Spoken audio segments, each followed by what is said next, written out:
나는 지금까지 그 누구도 경험해보지 못한 기이하면서도 너무나 평범한 이야기를 써내려 가려 한다. 그러나 나는 그 누구에게도 이를 믿어달라고 요구하지 않을 것이다.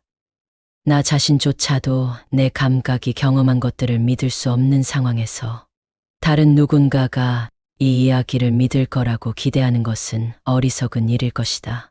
하지만 나는 미치지 않았다. 그리고 이것이 꿈도 아님을 확신한다. 내일 나는 죽는다. 그러니 오늘 나는 내 영혼을 털어놓아야 한다. 내 목적은 단순하고 명확하며 어떠한 해석도 덧붙이지 않은 채 내가 겪은 단순한 가정 내 사건들을 세상에 밝히는 것이다. 이 사건들이 결국 나를 공포에 빠뜨렸고 고문했으며 나를 파멸로 몰아넣었다. 하지만 나는 이를 분석하거나 설명하려 하지 않겠다. 이 이야기들은 나에게 있어 그저 공포일 뿐이었다. 하지만 어떤 이들에게는 단순한 우연의 연속처럼 보일지도 모른다. 어쩌면 언젠가 나보다 더 침착하고 논리적이며 흥분하지 않는 누군가가 나타나 이 기이한 현상들을 단순한 원인과 결과의 자연스러운 연속으로 분석해낼 수도 있을 것이다. 나는 어릴 때부터 순종적이고 인정이 많은 성격으로 유명했다. 나의 따뜻한 마음씨는 너무나 두드러져 친구들에게 종종 놀림감이 되곤 했다. 나는 특히 동물을 좋아했고 부모님은 다양한 애완동물을 키울 수 있도록 허락해 주셨다. 나는 대부분의 시간을 그 동물들과 함께 보냈고 그들에게 먹이를 주고 쓰다듬어 주는 것이 가장 큰 행복이었다.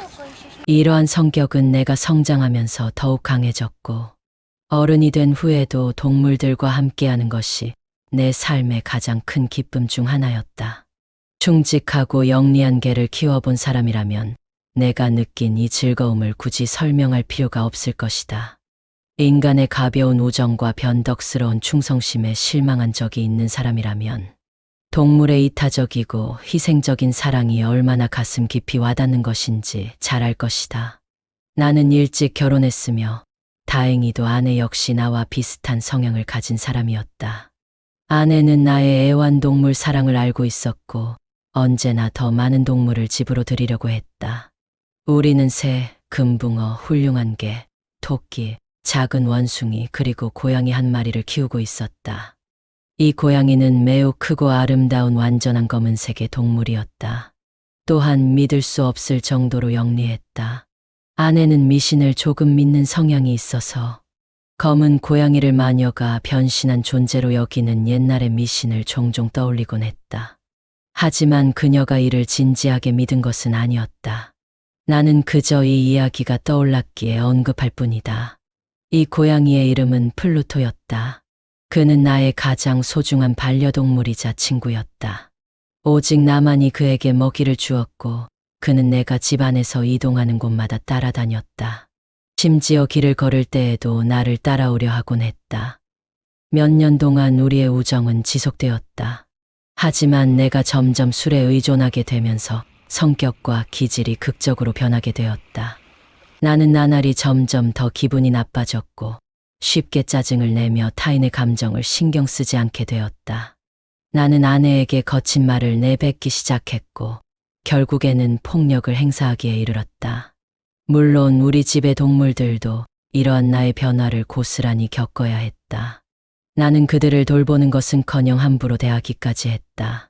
하지만 플루토만은 예외였다. 그에 대한 애정이 남아 있었기에 나는 그를 학대하지 않았다. 그러나 다른 동물들, 특히 토끼, 원숭이, 심지어 개조차도 내가 우연히 마주치기만 하면 학대의 대상이 되었다. 그러나 술이라는 질병은 점점 나를 잠식해갔다. 결국 나는 플루토조차도 학대하기 시작했다. 그는 나이가 들면서 성격이 점점 까다로워졌고 나는 그를 향한 짜증을 점점 감추지 못했다. 어느 날 밤 나는 심하게 취한 채 집으로 돌아왔다. 플루토가 나를 피하는 듯한 모습을 보이자 나는 순간 격분하여 그를 붙잡았다. 놀란 고양이는 나를 핥히었고 나는 순간 악마에 사로잡힌 듯한 분노를 느꼈다. 나는 더 이상 내가 아니었다. 내 원래의 영혼이 몸을 떠나는 듯한 기분이 들었다. 그리고 술에 찌든 사악한 분노가 내 몸을 장악했다. 나는 조끼 주머니에서 칼을 꺼내어 불쌍한 고양이의 목덜미를 움켜쥐고 그의 한쪽 눈을 도려냈다. 이 끔찍한 죄악을 글로 쓰면서도 나는 부끄러움과 공포로 몸서리친다. 다음 날 아침 술에서 깨어난 나는 그 죄악에 대한 소름 끼치는 공포와 후회를 느꼈다. 그러나 그것은 아주 희미한 감정이었고 내 영혼에는 아무런 변화도 일어나지 않았다. 나는 곧 다시 술에 빠져들었고 그날 밤 내가 저지른 행위를 완전히 잊어버렸다. 그러는 동안 플루토는 천천히 회복되었다. 그의 잃어버린 눈은 끔찍한 모습이었지만 다행히 더 이상 고통을 느끼지는 않는 듯했다. 그는 예전처럼 집안을 돌아다녔지만 나를 보면 극도로 두려워하며 도망쳤다. 나는 처음에는 그런 그의 태도에 마음이 아팠다. 하지만 이내 짜증과 분노로 변했다. 그리고 마침내 나를 완전히 파멸로 이끌어갈 타락의 본능이 내 안에서 깨어났다.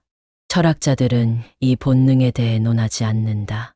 그러나 나는 내 영혼이 살아있음을 믿는 것만큼이나 인간의 마음속에 타락과 파괴를 향한 본능적인 욕망이 존재함을 확신한다. 우리는 어리석고 악랄한 행동을 저지르면서도 단지 그것이 금지되어 있기 때문이라는 이유로 그 행위를 계속하지 않는가. 나 역시 이 끔찍한 본능에 굴복하고 말았다. 나는 이유도 없이 플루토에게 더욱더 가혹한 행동을 하게 되었다. 어느 날 아침 나는 차가운 이성을 유지한 채로 그에게 올가미를 씌웠다. 나는 울면서 극심한 후회를 느끼면서도 그를 나무에 매달아 죽였다. 나는 그를 사랑했음에도 그랬다. 그는 나를 해친 적이 없었음에도 나는 그를 죽였다. 나는 이것이 죄악이며 결코 용서받을 수 없는 악행임을 알면서도 저질렀다. 나는 내 영혼이 구제될 수 없는 깊은 죄악 속으로 빠져들고 있음을 알면서도 그를 죽였다. 그날 밤 나는 깊이 잠들어 있던 중 불길한 비명소리에 의해 깨어났다. 집안이 불타고 있었다. 나는 아내와 하인과 함께 간신히 탈출했지만 내가 가진 모든 것은 한순간에 잿더미가 되고 말았다. 나는 이 끔찍한 사건과 플루토의 죽음 사이에 어떤 연관이 있는지 모르겠다. 나는 다만 사실을 있는 그대로 기록할 뿐이다. 다음 날 아침 나는 불탄 집터를 돌아보았다. 거의 모든 벽이 무너졌지만 단 하나의 벽만은 남아 있었다. 그 벽은 우리 침대 머리맡에 있던 얇은 벽으로 그곳에는 하얀 회벽이 아직도 일부 남아 있었다. 그런데 많은 사람들이 그 벽을 보고 경악하고 있었다. 나는 사람들 사이로 다가가 벽을 바라보았다. 그러자 나는 내 눈을 의심했다. 그곳에는 거대한 검은 고양이의 형상이 새겨져 있었다. 그리고 그 고양이의 목에는 밧줄이 감겨 있었다. 나는 처음에는 극도의 공포를 느꼈지만 이내 스스로를 설득했다. 아마도 불이 났을 때 누군가 플루토의 시체를 집 안으로 던졌을 것이다. 그의 몸이 벽에 눌려 붙었고 불길과 연기, 석회가 그의 형상을 만들어낸 것이리라. 나는 그렇게 믿으려 했었지만 그 형상은 나를 끊임없이 괴롭혔다. 몇 달 동안 나는 그 환영에서 벗어날 수 없었다. 나는 그 공포에서 벗어나기 위해 또다시 술에 의존했다. 그러던 어느 날 밤, 나는 어느 술집에서 마시고 있다가 거대한 술통 위에 앉아있는 검은 고양이를 발견했다. 그 고양이는 플루토와 너무나 닮아 있었지만 단 한 가지 차이점이 있었다. 이 고양이의 가슴에는 하얀 얼룩이 있었다. 나는 그 고양이를 쓰다듬었고 그는 기분 좋은 듯이 목을 비비며 나를 따랐다. 나는 술집 주인에게 그 고양이를 사겠다고 했지만 그는 나는 이 고양이에 대해 아는 바가 없다라고 답했다. 그 순간부터 나는 그 고양이가 나를 따라다니도록 허락했다. 그는 집에 도착하자마자 아내의 사랑을 독차지했다. 하지만 나는 처음에는 그를 좋아하는 줄 알았지만 알 수 없는 불쾌함을 느끼기 시작했다. 나는 그를 혐오하게 되었다. 나는 그를 피했고 그를 바라보는 것조차 끔찍했다. 그런데도 그는 더욱더 나를 따랐다. 나는 그를 떼어내려 했지만 그는 나를 물고 늘어졌다. 나는 점점 극도의 공포를 느꼈다. 나는 이 고양이가 단순한 동물이 아니라 나를 심판하러 온 악마라고 생각하기 시작했다.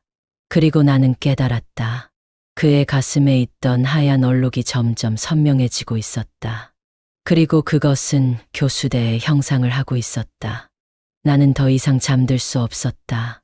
나는 밤이면 밤마다 악몽에 시달렸다. 고양이는 밤마다 내 가슴 위에 올라와 무겁게 숨 막히도록 나를 짓눌렀다. 나는 모든 것에 분노했고 나의 가장 큰 희생자는 아내였다. 그리고 마침내 그날이 오고야 말았다. 나는 아내와 함께 지하실로 내려갔다. 고양이가 내 발에 얽혀 넘어질 뻔하자 나는 순간적으로 격분했다. 나는 도끼를 들어 그를 내리치려 했다. 하지만 아내가 내 팔을 붙잡고 말렸다. 그 순간 나는 극도로 분노했고 나는 아내의 머리를 향해 도끼를 내리쳤다. 아내는 단 한마디의 비명도 지르지 못한 채 즉사했다. 나는 시체를 처리하기 위해 많은 방법을 고민했다. 잘게 썰어 불태울까? 우물에 던질까? 짐짝처럼 포장해서 옮길까? 그러다 나는 좋은 생각이 떠올랐다. 벽 속에 그녀를 봉인하는 것이다. 나는 벽을 허물고 아내의 시체를 그 안에 숨겼다. 그리고 다시 벽을 쌓았다. 어떤 흔적도 남지 않았다. 나는 모든 일을 완벽히 마무리했다고 생각했다. 그리고 그 후로 그 검은 고양이가 사라졌다. 나는 승리했다. 그 후 며칠이 지났다. 나는 마침내 평온함을 되찾았다. 고양이는 완전히 사라졌고 나는 진정한 자유를 느꼈다. 나는 이제 모든 것이 끝났다고 생각했다. 그러던 사흘째 되는 날, 경찰들이 우리 집을 수색하러 왔다. 나는 조금도 불안하지 않았다. 나는 벽 속에 완벽한 범죄를 감췄으니 그들은 절대 아무것도 찾아내지 못할 터였다. 그들은 집안 구석구석을 샅샅이 조사했지만 지하실에서조차 아무것도 발견하지 못했다. 그들은 떠나려 했다. 그 순간 나는 자신감에 차서 한마디 던졌다. 이 집은 정말 튼튼하게 지어졌습니다. 아주 훌륭한 건축물이지요. 나는 손에 들고 있던 지팡이로 벽을 힘껏 두드렸다. 바로 아내의 시체가 숨겨진 그 벽을. 그리고 그 순간 벽 안에서 기괴한 소리가 들려왔다. 처음에는 희미한 흐느낌 같았지만 점점 커지며 비명으로 변했다. 비명은 이어져 울려 퍼졌다. 그것은 분명 인간의 소리가 아니었다. 그것은 악마와 지옥의 죄인들이 합쳐져 내뱉은 듯한 끔찍한 절규였다. 경찰들은 공포에 질려 얼어붙었다. 그러나 곧 그들은 벽을 허물기 시작했다. 벽이 무너졌다. 그리고 그 안에서 썩어가는 아내의 시체가 발견되었다. 그런데 그녀의 머리 위에는 붉은 눈을 번뜩이며 입을 벌리고 있는 그 검은 고양이가 앉아 있었다. 그 고양이였다. 내가 벽 속에 함께 가둬버린 그 검은 고양이. 그는 나를 심판하기 위해 끝까지 나를 따라온 것이었다. 나는 스스로를 파멸시켰다.